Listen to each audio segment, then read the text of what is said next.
Hello friends, मैं हूं शिफाली गिरदेवाल और आप देख रहे हैं कंसल्टीज विद क्लियर टेक्स्ट। इस वीडियो में आपके साथ डिस्कस करने वाली हूं दीपक प्रिंस का एक केस।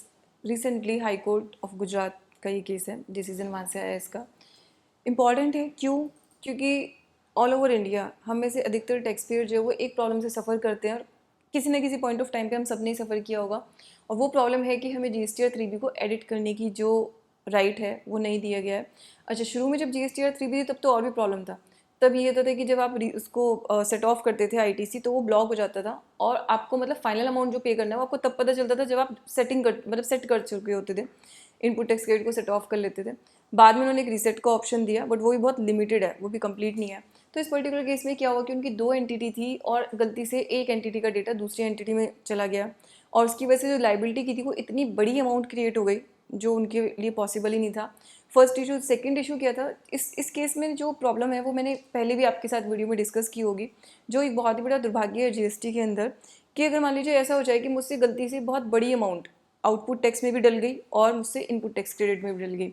ठीक है, अब मैंने आउटपुट टैक्स में जो ज़्यादा अमाउंट डाल दी उसको तो सीबीआई से भूल जाएगा, उसको इससे कोई मतलब नहीं है। वो कहेंगे कि अच्छा ठीक है, इसको आप बाद में जाके इसका रिफंड ले लेना आपसे अगर आउटपुट टैक्स ज़्यादा डल गया है तो।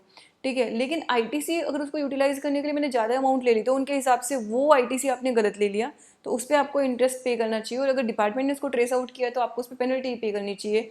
यहाँ पे मैं ज़रूर बोलूँगी कि कोर्ट ने तो सपोर्ट किया है टैक्स पेयर्स को, लेकिन यहाँ पे सीबीआईसी को भी सपोर्ट करना चाहिए टैक्स पेयर्स को कि जहाँ पे आपको जेन्युइन गलती पता चल रही है कि बंदे ने मान लीजिए किसी और क्लाइंट का ही पूरा डेटा डाल दिया तो उसने उसमें टैक्स भी ज़्यादा डाल दिया, उसने आईटीसी भी ज़्यादा डाल दिया।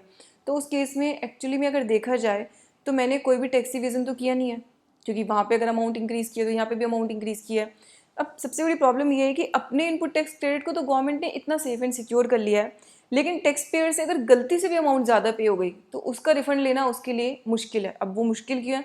क्योंकि जीएसटी और 3B के अंदर आपने अगर अमाउंट ज़्यादा डाल दी, अब मैं उसको रिवर्स कैसे करूँ? मेरे पास उसको एडिट करने का, उसको रिटर्न करने का कोई तरीका ही नहीं है। मैं रिफंड लेने के लिए जाऊँगी तो डिपार्टमेंट बोलेगा कि आपके कैश लेजर के अंदर बैलेंस ही नहीं है। जब तक आपके कैश लेजर में बैलेंस नहीं है तब तक आपको रिफंड कैसे दें? अब मैं उनको बोलूँगी कि मेरी सेल्स रॉन्गली एंटर्ड हो गई थी, तो उसके लिए उन्होंने एक सर्कुलर निकाला हुआ था और उस पर उन्होंने बोला था कि अगर ऐसा हो जाए तो आप आने वाले टाइम पीरियड में जो है उसको एडजस्ट कर सकते हैं। जब आप आने वाले टाइम पीरियड में मेरी सेल्स को एडजस्ट करवा रहे हो बजाय मुझे एडिट करके सीधे सीधे रिफंड देने के, तो इससे अच्छा मेरे इनपुट टैक्स क्रेडिट को भी ऐसे आगे आगे जाके एडजस्ट करवा लो कि भाई आपने ज़्यादा इनपुट टैक्स क्रेडिट लिया उसको भी तुम बाद में ऐसे एडजस्ट करते चल जाओ without any interest.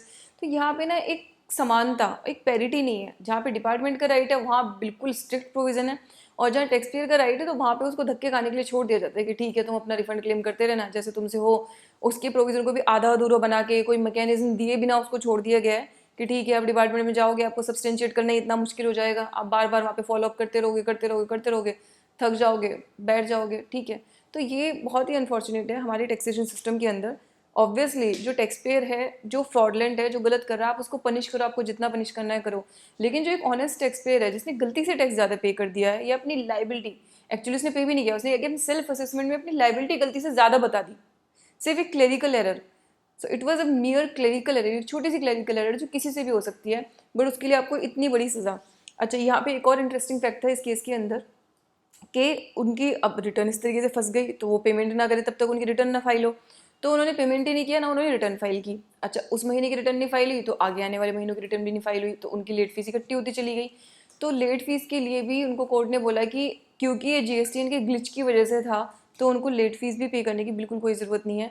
Late fees के लिए मैं ऑनेस्टली आप लोगों को बता रही हूँ, मेरे को इतने सारे कॉल्स आते हैं ना वो लोगों के जिन्होंने कोई बिजनेस स्टार्ट करके रजिस्ट्रेशन ले लिया, मतलब सबसे बड़ी गलती है कि उन्होंने रजिस्ट्रेशन ले लिया और उसके बाद उनको पता नहीं था कि भाई रिटर्न फाइल करनी है, तो वो खुद इतना एजुकेटेड थे नहीं, या किसी कंसल्टेंट को बोला, कंसल्टेंट भूल गया, उसने रिटर्न फाइल की नहीं, तो उन लोगों को इतनी इतनी पेनल्टी इकट्ठी हो जाती है, इतनी लेट फीस इकट्ठी हो जाती है।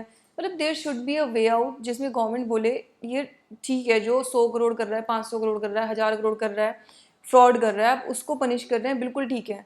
लेकिन जो इंसान मतलब एक ह्यूमैनिटेरियन ग्राउंड पे ही सही, आप ये तो सोच सकते हो ना, जिस इंसान ने एक बिजनेस स्टार्ट किया, मान लीजिए मैं कहती हूँ कि 21-22 साल का बच्चा है, वो कोई बिजनेस स्टार्ट कर रहा है, उसको बहुत ज़्यादा नॉलेज नहीं है, वो स्ट्रगल ही कर रहा है कि वो अपनी सेल कर पाए थोड़ी बहुत, उसकी सेल नहीं हुई 1 महीना 2 महीना, अब उसके साथ क्या होगा? अब बंदे को अपने घर चलाना है तो कुछ और काम करेगा, मे बी वो किसी जॉब में ऑक्यूपाइड हो गया, कोई और काम करना उसने शुरू कर दिया, अब वो भूल गया कि मैंने रजिस्ट्रेशन लिया है।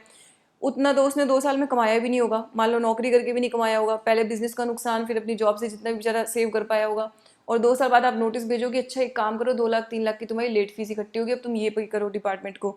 तो ऑब्वियसली मतलब ये तो एक बहुत बड़ा टॉर्चर है किसी भी टैक्स पेयर के लिए। तो यहाँ पे गवर्नमेंट को ज़रूर ध्यान देना चाहिए, एटलीस्ट जिनकी नील रिटर्न है, जिनकी कोई टैक्स लाइबिलिटी नहीं बन रही, जिनका बिजनेस ही बेचारों को बंद हो गया, और अगर ऐसा भी है तो आप उनको एक इन्फॉर्मेशन देने का राइट दे दो कि भाई अगर आपका बिजनेस शट डाउन हो रहा है, आप जीएसटी में रिपोर्ट कर दो कि सर मेरा इस डेट से बिजनेस शट डाउन हो गया, मेरा हो नहीं रहा है, ये कुछ महीने आपकी टर्नओवर नहीं हुई, तो आप उसको सिंपली रिपोर्ट कर सकें। तो यहाँ पे ये चीज़ बहुत इंपॉर्टेंट है कि एक ह्यूमैनिटेरियन ग्राउंड पे सोचना चाहिए कि हमारी कंट्री के जो यूथ है या जो स्टार्टअप्स हैं, बिजनेसेस हैं, उनको इस समय पे एक मोरल सपोर्ट की ज़रूरत है। और ये जो प्रोविज़न है ना, ये सबसे बड़ा डिटरेंट बना हुआ है इस वक्त, सबसे बड़ी प्रॉब्लम। क्योंकि मैं खुद वो चीज़ देखती हूँ कि इतने सारे लोग कॉल करके बोलते हैं कि कुछ भी हो सकता है, किसी तरीके से लेट फीस माफ़ हो सकती है, कोई तरीका है जिससे लेट फीस हट जाए, और खुद इतना बुरा लगता है कि मैं अनफॉर्चुनेटली मैं कुछ नहीं आपकी हेल्प कर सकती। आप पहले आते तो शायद चलो ठीक है हम लोग रिटर्न चलो हम फ्री में फाइल कर देते, बट प्रॉब्लम ये है कि गवर्नमेंट की जो लेट फीस है वो तो आपको पे करनी ही पड़ेगी, और नील रिटर्न तो आप लोग एसएमएस से भी फाइल कर सकते हैं। यहाँ पे प्रॉब्लम एक्चुअली सबसे बड़ी है कि जो मिस इन्फॉर्मेशन है, जो टैक्स पेयर को पता नहीं होता, उस चीज़ की सबसे बड़ी प्रॉब्लम है। तो इसी तरीके से कोर्ट सपोर्ट कर रहा है टैक्स पेयर्स को बहुत सारे ऐसे इश्यूज़ पे। तो I just want to request कि गवर्नमेंट को भी इस तरह के इश्यूज़ पे थोड़ा सा टैक्स पेयर के पॉइंट ऑफ व्यू से सोचना चाहिए, और उनको अपनी 3B एडिट करने का राइट देना चाहिए। स्ट्रिक्ट इतने हो चुके हैं प्रोविज़न, जबकि आप इनपुट टैक्स क्रेडिट जैसी चीज़ आप इतनी मुश्किल से दे रहे हो।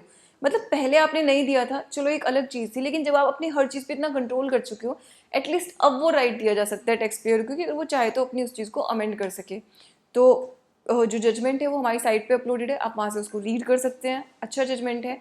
अगर आपको उस तरह का कोई केस है, आपको कोई नोटिस आया हुआ है उस टाइप का, तो उसमें आप उस जजमेंट को यूज़ भी कर सकते हैं, जहाँ पे जेन्युइन केसेस थे, तो वहाँ पे आपके लिए वो हेल्पफुल रहेगा। इसी के साथ ही वीडियो में क्लोज कर रही हूँ। Thank you so much.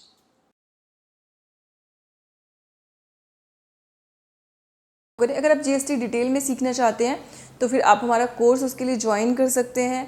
हम अपने कोर्स को अपडेट कर रहे हैं, यानी कि जो नए रिटर्न्स हैं 3B के अंदर जो चेंजेस आ रहे हैं वो सब भी हम उसके अंदर इनकॉर्पोरेट कर रहे हैं डिफरेंट सेशंस के थ्रू, और जो कुछ रिसेंट नोटिफिकेशंस आए हैं उनको भी, साथ ही जो इंपॉर्टेंट केस लॉज अभी तक चल रहे हैं उनको भी हम उसके अंदर कवर करते हैं डिफरेंट सेशंस के थ्रू।